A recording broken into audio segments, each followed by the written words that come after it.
John, about 7 years ago, you told me free will was one of the biggest scandals in philosophy. Scandal getting any better? No, it's getting more scandalous, I think. And the scandal is, after all these centuries of worrying about it and all these very intelligent people writing and thinking and debating about it, it doesn't seem to me we've made any progress. On other subjects like consciousness and morality and political rights, it seems to me we have made some progress. But where free will is concerned, we're pretty much back where we was when I started doing philosophy a long time ago. And I have to say, maybe even generations before that. Okay, well, let's discern why. I mean, if we've made progress in some other areas and not in free will, I mean, one conclusion may be that it's not a real problem. It's a problem of definitions, or people are screwing things up in a linguistic sense, and it's unsolvable. Yeah, well, let me tell you why it is such a problem. We can give pretty good arguments for saying we don't have free will. We're just part of nature like anything else. We no more have free will than a plant has free will. The problem is that we all have experiences, conscious experiences of making up our minds, of deciding something, where we experience a kind of causal gap. I have reasons for voting for a particular candidate in an election, reasons to vote against voting for that candidate, but all the same, at the end of the day, I have to make up my mind. Now, here's the amazing fact about that experience. That experience only makes sense to me if I assume that I really have a choice. That is the experience, this I call the gap. There's a causal gap between the reasons and the decision. And the experience of the gap is what gives us the conviction that we have free will. And we can't. Now, what is peculiar about this, you cannot evade that conviction. You see, if I come and think that free will is an illusion, all the same, I still have to make up my mind. If I think colors are an illusion, I can live my life on the assumption that colors are an illusion. But if I come to think that free will is an illusion, it's no good. I still have to exercise my free will. See, if I go in a restaurant and I order something and the waiter says, well, what are you going to have? It's no good saying, waiter, I'm a determinist. Everything is determined. I'll just wait and see what happens. Che sarà, sarà, it's an Italian restaurant. But that won't do, because the refusal to exercise free will only makes sense to me if I construe it as an exercise of free will.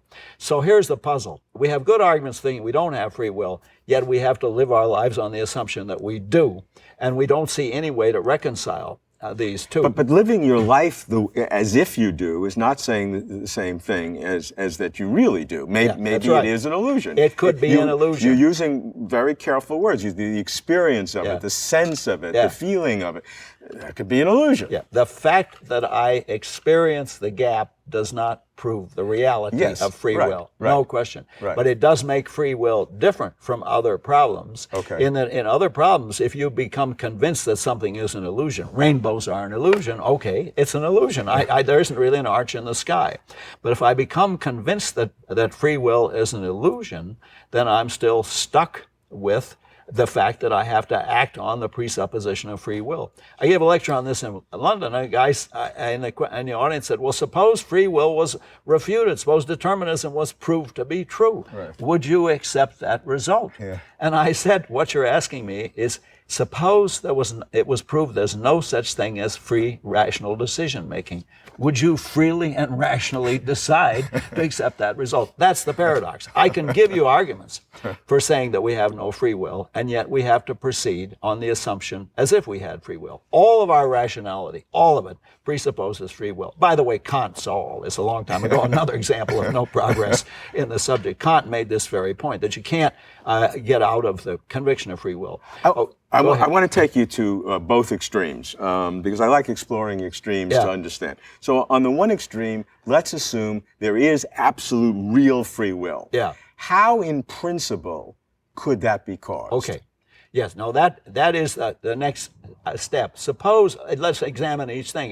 What would the world be like if determinism were true? Right. What would it be like if free will were true? Right. Okay. If that were the case, then there will be events in the universe, namely free decisions, which sometimes do not have antecedently sufficient causes. They don't have causes sufficient to fix that particular Wow, that's event. a powerful How thing. is that possible? Yeah. Well, let's look around in the universe and figure out, are there any parts of the universe that are like that, where you do not have antecedently sufficient causes for events? And of course, there is such a part. It's the quantum part. Quantum mechanics is not deterministic, and it's odd to describe that as a part, because of course everything is quantum mechanical all the way up, from the quarks and the muons up to the larger bodies. But here's the puzzle then. If free will is a reality, and the only parts of the universe we know for a fact that lack causally sufficient conditions for the sequence of events that occurs, then there must be some connection between free will and quantum mechanics. How could that be?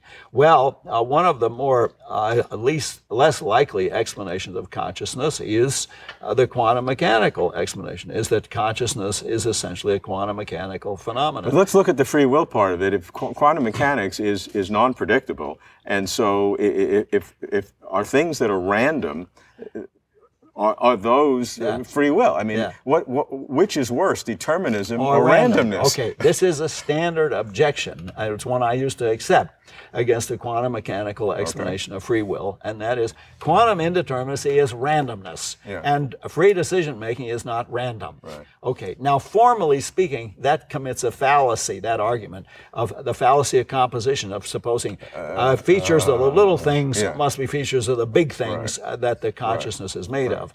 But to avoid that, you'd have to say something that doesn't sound very plausible. You'd have to say the quantum indeterminacy, which is random at the submolecular level, gives rise to, through causal processes in producing consciousness, gives rise to a consciousness that inherits the indeterminacy of the quantum level without inheriting the randomness. Oh, wow. Now, if that isn't enough to keep a philosopher awake at nights, I don't know what is, but that's the best I can come up with. It is formally possible. At least in principle, I like that. I mean, I'm sure I don't agree with it, but I like the idea that there, at least in principle, there is something that can achieve that. The other problem with quantum mechanics is that you have it all over, and you have to have this problem of composition, that you're adding all these little bits together and somehow you get a big one. Okay, so now here's what you'd have to have. I mean, if we're going to prove, given what we know about physics today, if you're going to prove the existence of free will, you'd have to have the following. There has to be a quantum mechanical explanation of consciousness. The quantum mechanical explanation of consciousness has to show how consciousness inherits the absence of determinacy of the quantum level without inheriting the randomness of the quantum level. And you'd have to show how all of the quantum phenomena add up to a single, integrated, unified sense of consciousness, including the consciousness of free will. Right. So you asked me a question about the mystery of free will. I gave you three mysteries in answer. All right, now I got to take you to the other extreme. And these are the hard determinists. The world is fully determined, there's no indeterminacy, and is there free will? And there's a big dispute in that group. They fully believe in determinism. Some people say, therefore, logically, there's no free will. You got to accept no free will, and whatever the moral implications of that, so be it. There's no free will. Others come up with so-called compatibilism, that we can say the world is fully determined, but define free will in a way that enables you to survive free will within a determined world. Okay, I'll be brief about compatibilism. It seems to me a cop-out. The compatibilist says, well, sure, everything's determined. It's just, let's continue to use the vocabulary of free will. We'll continue to make a distinction. Because nobody's constraining me, I'm not in a straitjacket. Right. There are some kinds of determined actions where they're determined by causes inside my brain, and we'll call those free. Right. And that, as far as ordinary language usage is concerned, that's probably okay. That is, we say, I did it of my own free will, where of course it may be completely determined. So as far as ordinary language is concerned, compatibilism is right about ordinary use of these words. But if we're talking about with heavy-duty philosophy, and you want to know what the philosophical conclusion are, compatibilism doesn't answer the question.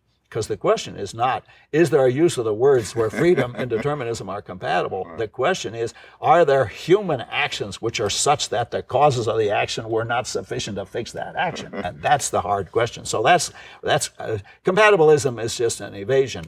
But I think, I mean, we could go on about this, but they're still around, and it does appeal to a lot of people to think, well, we can still talk the vocabulary of free will, even if we have to grant that really it's a form of determinism, that free will is compatible with determinism on this use of the words. But the more interesting is, what is the world like if determinism is true? And there it seems to me it's pretty much what we were brought up to believe it's like before quantum mechanics. Everything is completely predictable on the basis of causally determinate conditions. It's all predictable according to the laws of nature. And indeed, it would be easy enough to build a robot. I mean, technically, easy. It's got all sorts of mechanical problems involved. But it would be easy to build a robot that had no free will. It might say, I have free will, and it might argue that it has free will, but we know that it has no free will because we programmed it to behave according to a computer program. So the world describable without free will is easier to describe than the world with free will. The problem is we can't believe it.